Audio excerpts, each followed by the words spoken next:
Halo, nama saya Pradipa Yogananda dan hari ini saya akan menjelaskan bagaimana perjalanan TI di dalam sebuah bisnis. Di setiap organisasi pasti punya impian. Impian itu dirangkum dalam visi dan misi, tempat mereka ingin berada dan arah yang ingin mereka capai.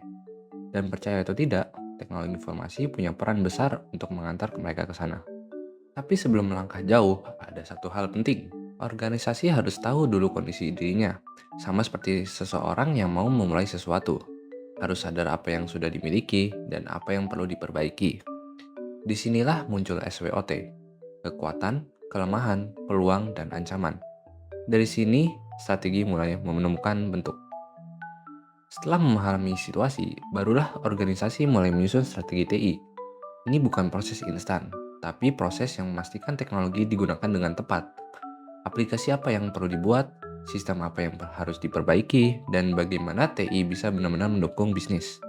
Inilah yang disebut ISIT Strategy Process. Tapi strategi tanpa keselarasan itu percuma, karena TI yang berjalan ke arah berbeda dari bisnis hanya akan menghambat. Maka dibuatlah strategic alignment, agar bisnis dan TI berjalan berdampingan, sejalan, bukan saling bertabrakan.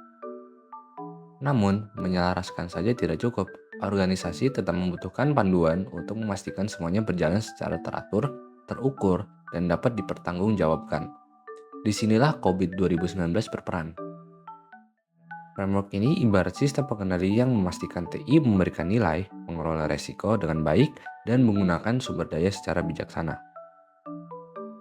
Lalu muncul pertanyaan, bagaimana tahu TI sudah berjalan sesuai harapan? Untuk itu, digunakan balance scorecard. Bukan hanya melihat hasil finansial, tapi juga kepuasan pelanggan, proses internal, dan perkembangan kemampuan orang-orang di dalam organisasi. Dari keempat perspektif BSC, lahirlah enterprise goal, tujuan bisnis yang lebih spesifik. Dan dari enterprise goals muncul alignment goals, tujuan TI yang secara langsung mendukung pencapaian bisnis. Jadi jelas apa yang harus dicapai TI dan bagaimana kontribusinya. Setelah memiliki tujuan, tentu harus tahu apakah proses TI sudah cukup matang untuk mencapainya. Inilah fungsi capability level, yang mengukur seberapa siap dan seberapa baik proses TI telah berjalan. Dan pada akhirnya, semua strategi, tujuan, dan rencana itu bermuara pada proses TI.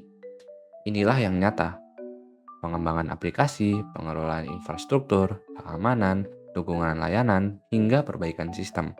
Semua yang dijalankan setiap hari demi membawa organisasi lebih dekat ke visinya.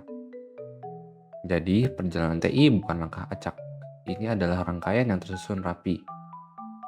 Setiap elemen saling terhubung, setiap bagian punya peran, dan ketika semuanya berjalan harmonis, TI bukan lagi sekedar pendukung. TI menjadi kekuatan yang membawa organisasi menuju masa depan.